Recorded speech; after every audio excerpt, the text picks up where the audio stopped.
There's two stories in the Bible that when you put side by side requires reflection.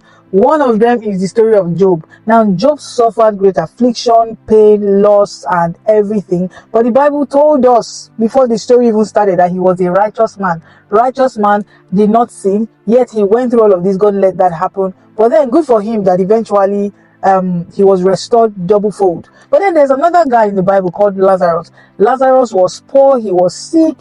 In fact, he had to be carried, and because he had nothing, and the people who were carrying him probably couldn't help as much, so we can take you to where you can find help, maybe. So we'll take him to the house or the gate of this rich man, whom he expected or hoped that at least the crumbs from the rich man's table would be given to him for food to feed. But guess what? He never got that. The rich man never paid attention to him. We threw a banquet, we put on expensive clothes. His friends will visit, probably those friends will pass Lazarus at the gate and go into the house. They have their parties, they'll eat, they'll leave. Nobody paid attention to Lazarus, and I'm sure Lazarus will be hoping, for how long is this going to go on? For how long am I going to suffer like this? At least if he doesn't get food from the rich man's table, maybe healing should come for him somehow. But guess what? Unlike Job, who later on was restored double for all he lost, Lazarus died in that state. The Bible went on to tell us how, he was at Abraham's bosom after he left this earth, but it just got me thinking.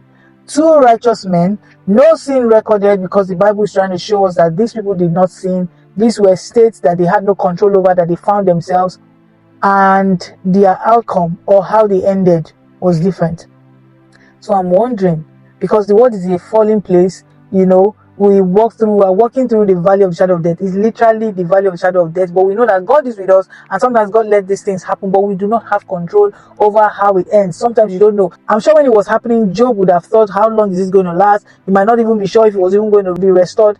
He wasn't even sure if he was going to survive, let alone be restored double fold. And then imagine Lazarus also thinking, for how long? When am I going to be healed? Or when am I going to just get some help or something?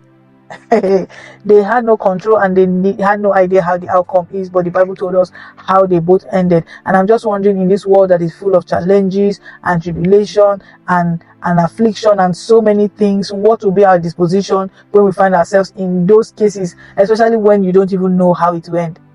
You pray. In fact, we're told how Job will literally have conversation with God. He's talking to God and saying, come and sit down and tell me, what is my crime? What did I do? Those sort of things. So it's not like you're not praying, you're outside God. No. But then you are not even sure what the outcome is going to be, what's going to be our disposition in those situations.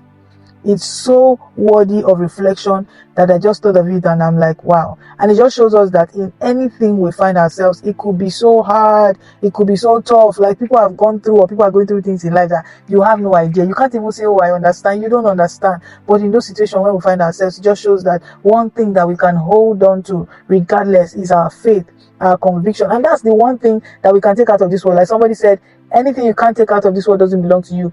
Lazarus, for example, still stayed faithful even in that state that he was, and at the end, on the other side of eternity, he was at Abraham's bosom.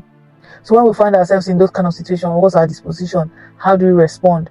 Are we in the WhatsApp group of, oh, God has forgotten me, don't even talk to me about God, and and then we go look for other choices or other solution, other cuts, other corners?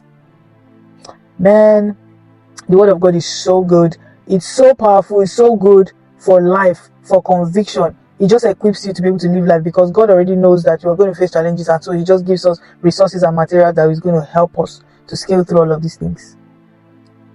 I just hope this video blessed you and is able to get you to reflect on these stories, like I am trying to do as well. God bless you.